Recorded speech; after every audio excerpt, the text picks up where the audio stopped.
segundo domingo de Adviento. Adviento es el tiempo en que la iglesia cristiana en todo el mundo, y cuando digo iglesia cristiana me refiero a todos los que creemos en Jesús y en su obra, es el tiempo, como he dicho, en que la iglesia recuerda y anuncia que el Jesús que vino hace 2000 y pico de años es el Jesús que vendrá de nuevo. Adviento es el tiempo en el cual la iglesia espera el cumplimiento de las promesas de Dios.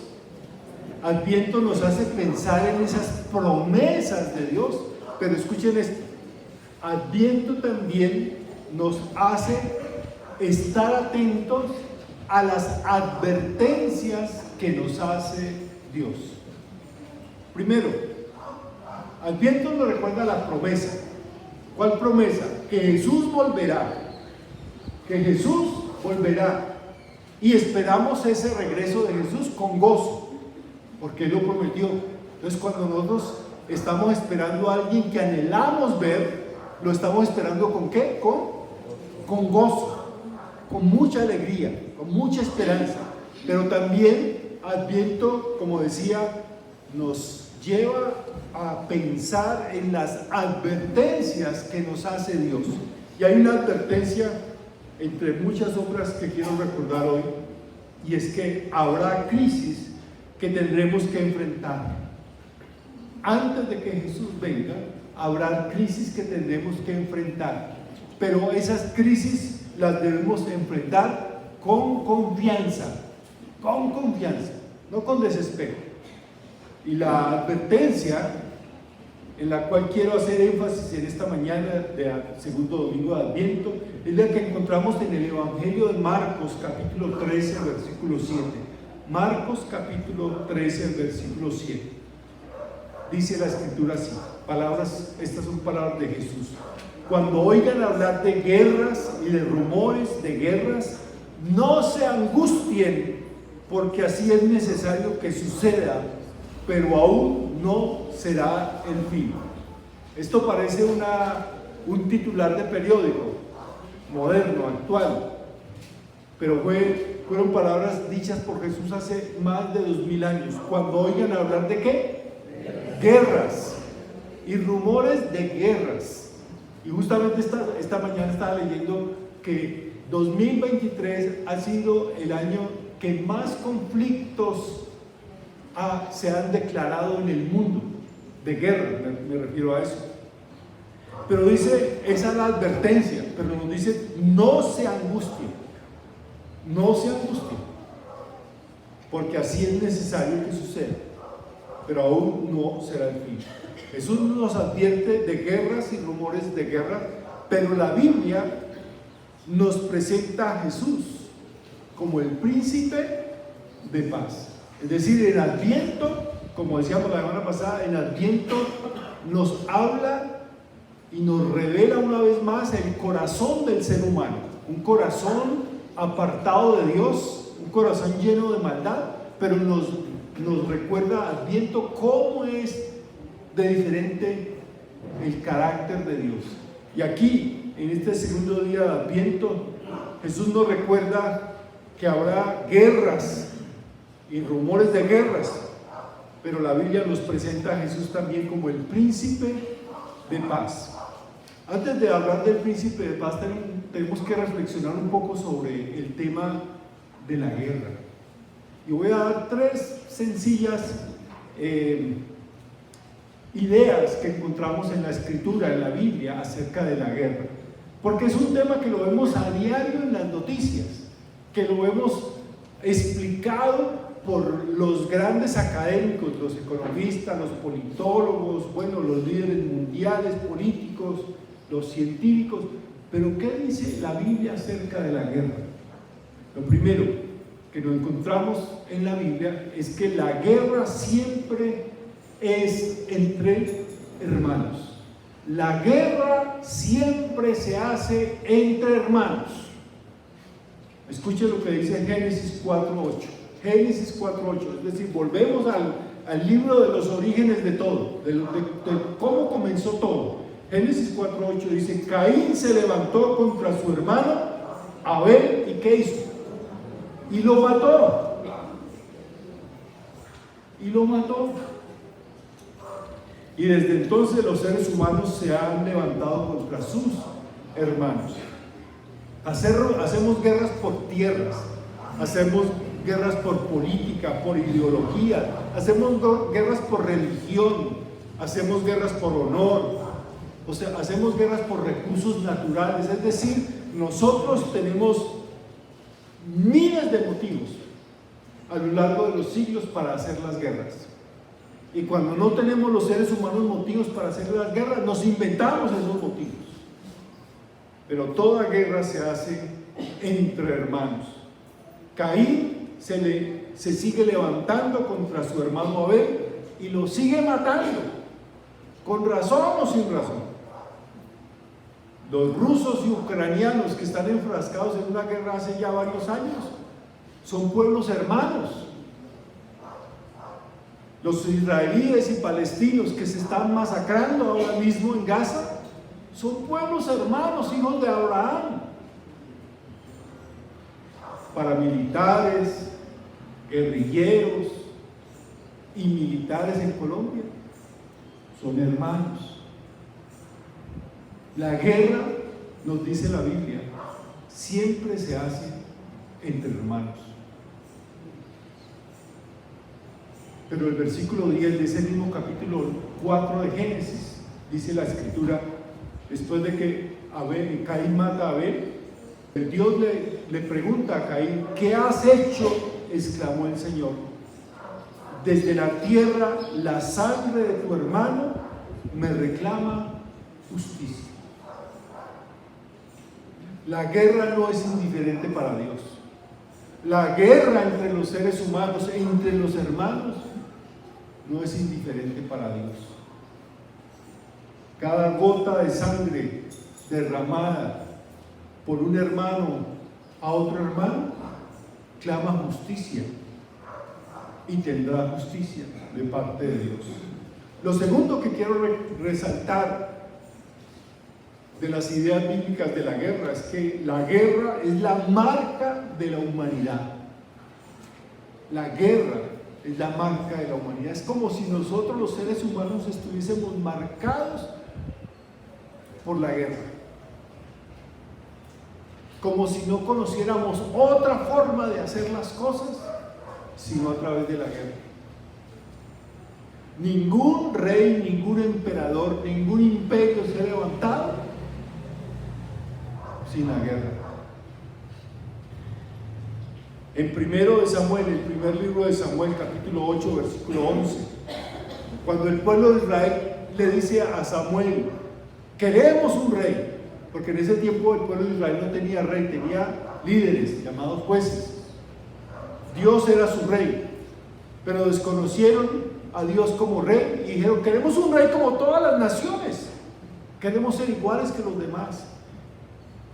Y Dios les dice: claro, dígales que sí, que van a tener su rey, pero recuérdenles algunas cosas que esos reyes van a hacer con ustedes. Y entre las cosas que les advierte es esto: 1 Samuel 8:11, el rey que ustedes ahora piden les quitará a sus hijos para ponerlos como soldados en sus carros de guerra. No hay imperio, no hay rey que gobierne, no hay imperio que se extienda sin un ejército. Y generalmente esos ejércitos están compuestos por ¿quiénes? Por los hijos nuestros.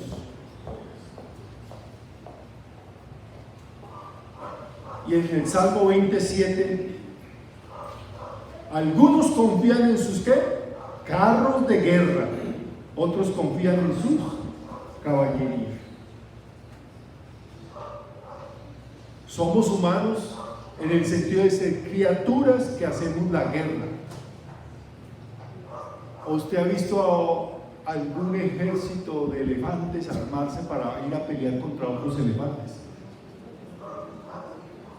Somos humanos en el sentido de hacer que hacemos la guerra, exaltamos la guerra, adoramos la guerra, celebramos la guerra, conmemoramos la guerra. Las diferentes culturas donde tienen dioses para todo, hay un dios de la guerra. Marte era el dios de la guerra. Es más, en la Biblia, no sé quién, no he podido encontrar la explicación. A Dios se le llama el Dios de los ejércitos. No creo que Dios se haya atribuido ese nombre. Yo creo que fueron los seres humanos los que le dieron ese nombre. Porque los seres humanos nos gusta la guerra. No hay imperio o reino que no se haya levantado sobre los muertos que deja la guerra. No hay rey que no domine sin un ejército y sin una espada. Parece que los seres humanos no conociéramos otra forma de construir nuestra civilización, sino a través de la guerra. Mire, hace poco más de 3 siglos atrás surgió lo que se llamó la era de la Ilustración. Si usted estudia historia, de pronto se acuerda de eso, o filosofía, la era de la Ilustración.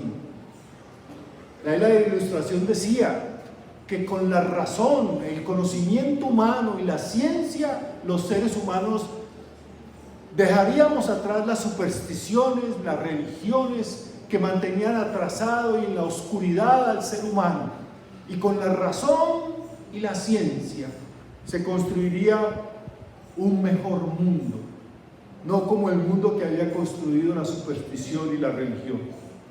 Pero 3 y pico siglos después, aquí seguimos matándonos unos a otros, y la ciencia y la razón la usamos para perfeccionar la guerra, las armas, para poder seguir matando ¿a quién? A nuestros hermanos. La llamada civilización se ha construido sobre los cadáveres de millones de abejas y se sigue construyendo. Y como digo, adoramos la guerra. Y Colombia, no sé si ustedes saben que Colombia es el segundo país en América Latina que más gasta en guerra.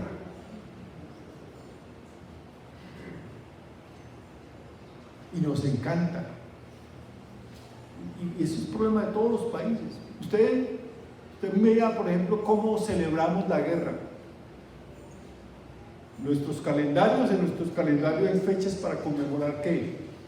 Batallas, guerras. ¿Quiénes son los que están en las estatuas, en los parques? ¿Los que hicieron que la paz o la guerra? La guerra. Los llamamos próceres, ¿sí? Los llamamos héroes, los que hacen la guerra. A los que matan los llamamos héroes, a los que salvan vidas no le tenemos ese calificativo. ¿Qué es más heroico, matar o salvar una vida? Pero hay que matar, porque si no, ¿cómo? Nos dejamos de los demás. Ese es el pensamiento del corazón humano. Y la tercera idea acerca de la guerra que encontramos en la Biblia es que la guerra inicia en el corazón humano. La guerra no tiene un origen de que no es que él me miró mal, no es que él me quitó lo que era mío, no es que él se metió al patio que no era de él, no es que él me robó tal cosa. La guerra siempre tiene su origen dentro del corazón humano. Santiago capítulo 4 versículo 1 y 2. Santiago capítulo 4 versículo 1 y 2 dice: ¿de dónde vienen las guerras y las peleas entre ustedes? Esto no lo va a escuchar, la respuesta a esta pregunta no la va a escuchar de los científicos, economistas, sociólogos, historiadores. ¿Acaso no vienen de sus pasiones, las cuales luchan dentro de ustedes mismos? Si ustedes desean algo y no lo obtienen, entonces matan. Si arden de envidia y no consiguen lo que desean, entonces discuten y luchan, pelean, hacen la guerra. No, es que la guerra tiene unos orígenes estructurales, sociológicos, antropológicos, psicológicos.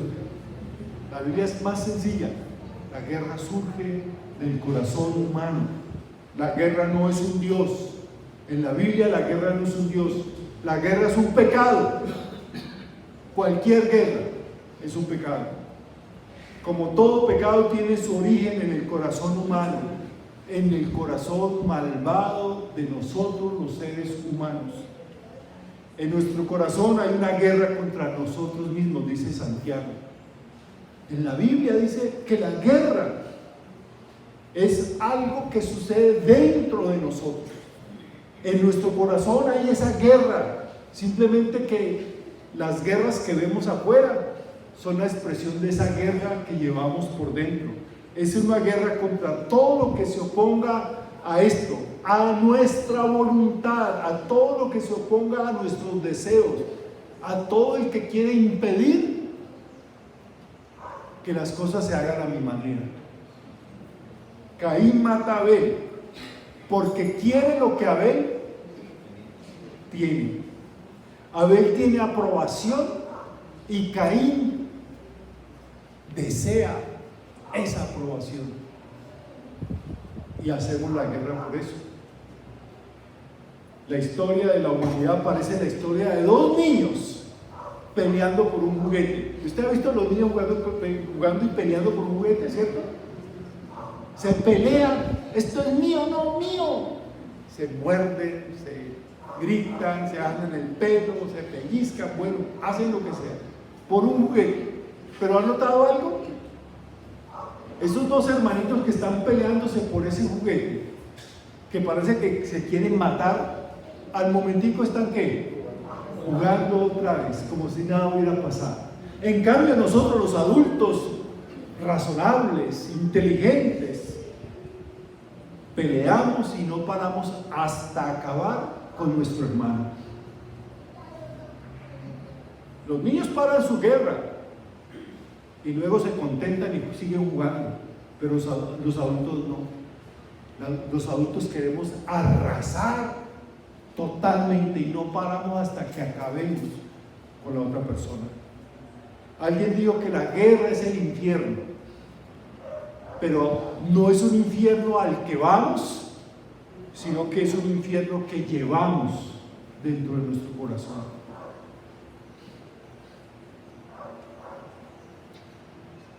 Pocos de ustedes han estado en una guerra. Tal vez ninguno de ustedes ha estado en una guerra.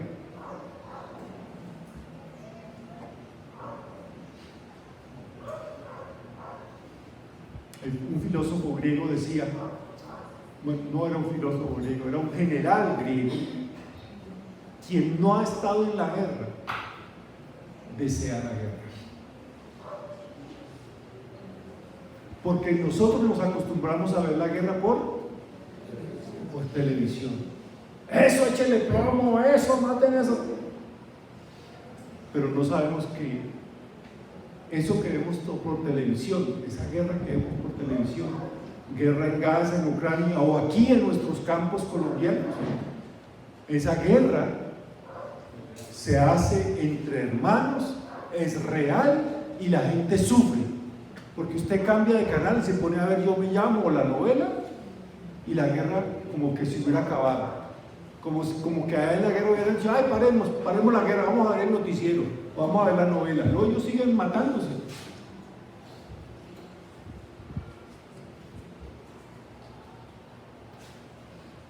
Entonces, este panorama así tan abrumador y triste es lo que nos enseña Adviento. Pero no es lo único, gracias a Dios, no es lo único que nos enseña Adviento, porque Adviento nos recuerda que el Jesús que vino y el Jesús que vendrá es llamado como el príncipe, ¿saben? No lo llaman el príncipe de la guerra, se llama el príncipe de paz. Ese es un nombre tan lindo. Jesús es el príncipe de paz. No entiendo cómo es posible que nosotros no, los que dicen seguir a Jesús, al príncipe de paz, puedan bendecir con agua bendita los fusiles y los cañones con los cuales se va a ir a matar a otra persona. Yo sí he estado en una guerra, hace muchos años. Y yo recuerdo que el día que me entregaron las armas, me echaron agua bendita. ¿Cómo es posible que los que amamos a Jesús, decimos seguir a Jesús, bendigamos armas para matar a nuestros hermanos? Jesús es el príncipe de paz. Isaías capítulo 9, versículo 6 dice: porque nos ha nacido un niño. ¿Qué es lo que celebramos en Navidad? ¿Que nació qué? Un niño. Se nos ha concedido un hijo. La soberanía reposará sobre sus hombros y se le darán estos nombres: Consejero admirable, Dios fuerte, Padre eterno, Príncipe de paz. Príncipe de paz no solamente es un título, sino la descripción del trabajo que debía cumplir Jesús. Jesús es el rey que vino a construir un reino, pero un reino diferente y de una manera muy diferente. Jesús, cuando apareció, luego que nació y creció, lo primero que empezó a predicar fue esto: el reino de los cielos, ¿qué? Se ha acercado.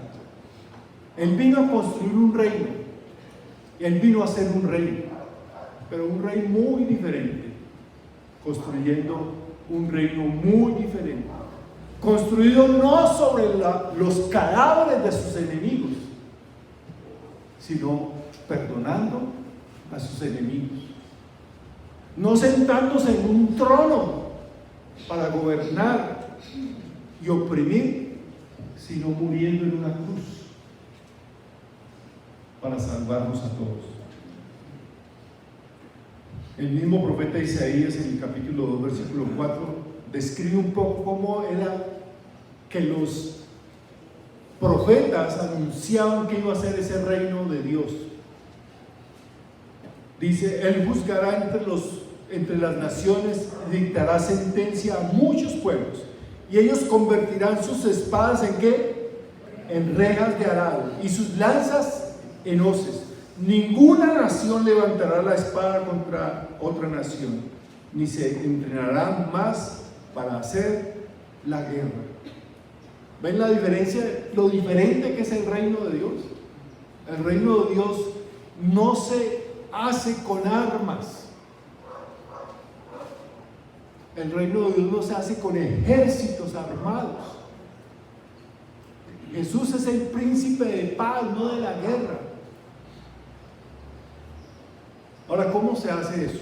¿Cómo Él establece el reino de Dios, un reino de paz? Si, como lo enseña Santiago, las guerras vienen de nuestro interior, entonces Jesús, el príncipe de paz, pone paz en nuestros corazones. ¿En dónde nacen todas las guerras? Según la Biblia, nacen en nuestro corazón. Entonces el príncipe de paz viene a nuestras vidas para poner paz en nuestro corazón.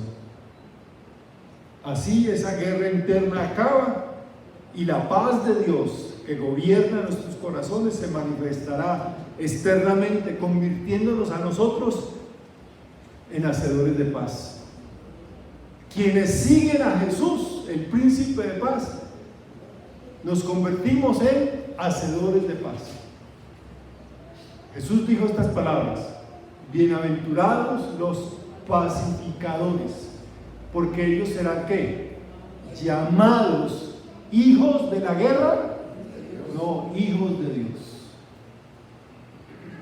Cuando yo presté el servicio militar, que esta semana cuando estaba preparando el sermón, me puse a recordar lo que me enseñaron en el entrenamiento.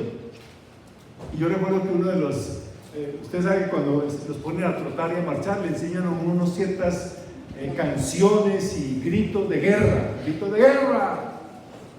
Y una de ellas era esta, si cantando pues eso, no los voy a cantar acá, era que si quieres la paz, prepárate para la. Yo decía, ¿cómo puede ser uno tan? No voy a decir la palabra. Ese era el lema, ¿cierto? si quieres la paz, prepárate para la guerra. ¿Desde cuándo los seres humanos hemos alcanzado la paz a través de la guerra? ¿Cuándo una guerra trajo paz? Para tener esa paz en nuestros corazones necesitamos conocer, creer y seguir a Jesús, el príncipe de paz. Escúchenlo de nuevo. Para tener paz en nuestros corazones, esa paz que traerá alivio a nuestra vida, pero esa paz que se reflejará externamente y traerá paz en nuestra sociedad, tenemos que conocer al príncipe de paz, creer en el príncipe de paz y seguir al príncipe de paz, a Jesús. A Jesús. Para convertirnos en hacedores de paz debemos conocer, creer y seguir a Jesús. Conocer, creer y seguir a Jesús. En esta iglesia no estamos invitando a nadie a seguir a un pastor. En esta iglesia no estamos a nadie invitándoles a seguir a una iglesia, a una denominación, a una doctrina, a una ideología, a un partido político. Estamos invitando a seguir a Jesús, el príncipe de paz. Para acabar el odio en el mundo debemos permitir que Jesús acabe con el odio en nuestro corazón. Para acabar con la venganza en el mundo tenemos que dejar que Jesús saque la venganza de nuestro corazón. Para acabar con la violencia en el mundo debemos dejar que el Señor elimine la violencia de nuestro corazón. Anhelamos la paz, pero no somos hacedores de paz. En nuestra casa, en nuestro vecindario, en nuestro trabajo, a veces somos los que más conflicto creamos. Ahora en Navidad, los colombianos se matan. La reunión familiar, ahí vamos a estar en familia, y esas reuniones terminan por el licor y por los odios y el resentimiento en el corazón, terminan ¿en qué? En peleas. La paz no es algo que sucede afuera de nuestras vidas, sino que nace dentro de nuestras vidas, transformadas esas vidas por Jesús. Y eso se hace en lo cotidiano de nuestros días, de todos los días. Si Jesús es el príncipe de paz, los que lo seguimos debemos ser hacedores de paz. Y una muestra evidente, palpable, tangible, no solamente de palabra, ay sí, yo soy un hacedor de paz, yo no me meto con nadie, mientras no se metan conmigo. Pero escuchen, una forma tangible, palpable, evidente de que usted es un hacedor de paz, es que usted es capaz de perdonar. De perdonar. Y en cierta ocasión a Jesús se le acercó el apóstol Pedro y le preguntó Pedro a Jesús: Maestro, ¿cuántas veces tengo que perdonar a mi hermano que peca contra mí? ¿Hasta qué? ¿Hasta 7 veces? ¿Cómo lo hubiera preguntado usted? Yo me imagino a Camilo preguntándole a Jesús: Parcero, ¿cuántas veces tengo que perdonar a ese desgraciado? ¿Y saben qué respondió Jesús? Jesús dijo: no te digo, Pedro, no te digo hasta 7, te digo que debes perdonar hasta 70 veces 7. 70 veces 7, 7 por 7, 49 más 3, dice 499 veces. Y uno dice que yo ya perdonaba más que eso. Pero escucha, Jesús no estaba dándole una fórmula matemática para perdonar. Tenemos que preguntarnos de dónde sacó Jesús eso de 70 veces 7. Es que eso se le ocurrió así en el momento por sacar de lado, decirle a Pedro, debemos estar Pedro, hombre. ¿De dónde sacó? Porque eso lo sacó Jesús del Antiguo Testamento. Allá en los comienzos del Génesis, volvemos otra vez a Génesis, hubo un personaje que se llamó Lamec. De eso no conocemos mucho de Lamec, pero hoy van a conocer un poquito más. Lamec era hijo de Nimrod. Nimrod, no le van a colocar a su nietecito, a su hijo ese nombre, Nimrodcito. Nimrod fue el primer hombre que creó una ciudad. Y escuchen lo que dice en Génesis capítulo 4, versículos 23 y 24, para que conozcan cómo era el carácter de Lamec.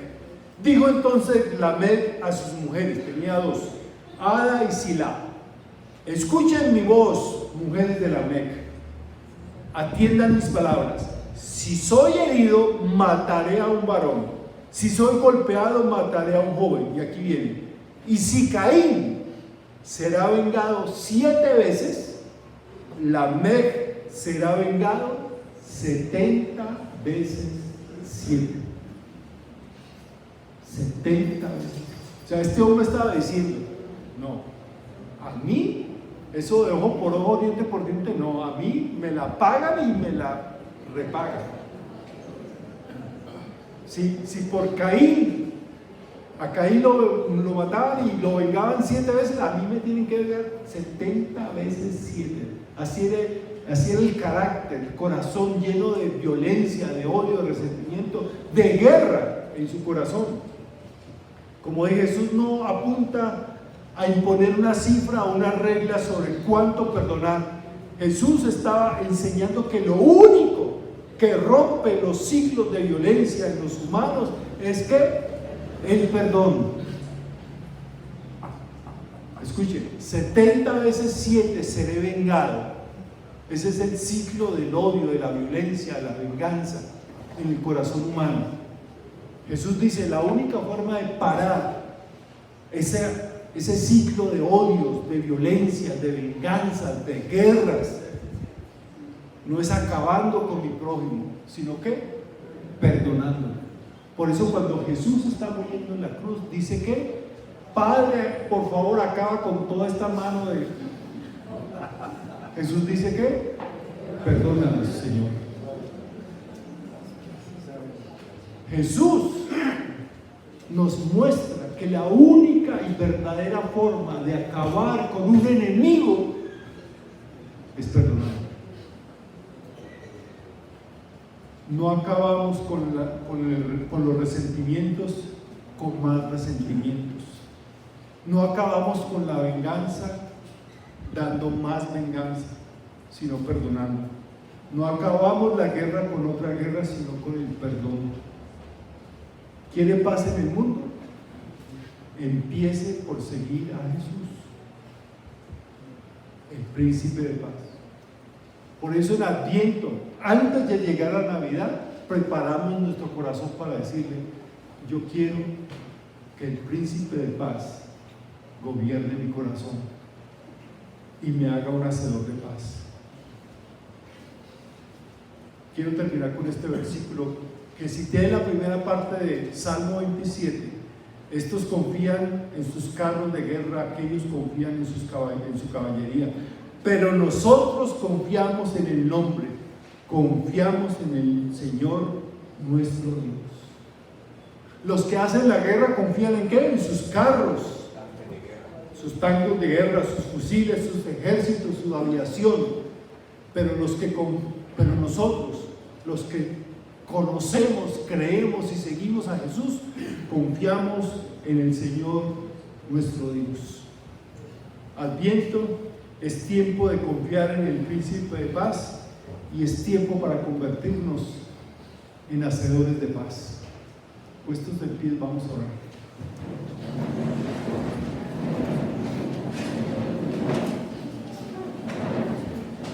Padre Santo, estamos muy agradecidos porque tú has venido a este mundo lleno de guerras, de venganzas, de odios, de violencias,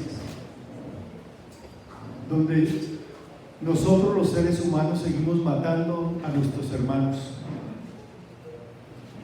Has venido no como un rey armado para armar otra guerra, sino para acabar todas las guerras, empezando por la principal guerra, la primera guerra, la de nuestro corazón. Gracias por ser el príncipe de paz que vienes a nuestro corazón. Yo te pido, Señor, que toda persona que tenga resentimientos, amarguras, deseos de venganza, odios, por muchos años odiando y resintiendo a otras personas, se atrevan a pedirle al príncipe de paz que gobierne sus corazones y que saque de sus vidas el odio, el resentimiento, la venganza, la guerra. Oramos, Señor, por nuestro país lleno de guerra, de odios. Ayúdanos a ser hacedores de paz en nuestra tierra, en nuestra Colombia. Oramos por Ucrania, por Rusia, países hermanos, que el príncipe de paz gobierne y no los que hacen la guerra. Oramos por Israel y Palestina, pueblos hermanos, como lo hemos cantado en nuestro himno de Adviento: destruye el poder del mal, haz que las guerras cesen, Señor, en los corazones de los que hacen la guerra. Queremos, Padre Santo, hacer la paz en nuestros corazones, en nuestras familias, en nuestros vecindarios, en nuestro trabajo. Ser conocidos, Señor, por acabar conflictos y no por iniciar peleas. Gracias por reinar en nuestros corazones, en el nombre de Cristo Jesús. Amén.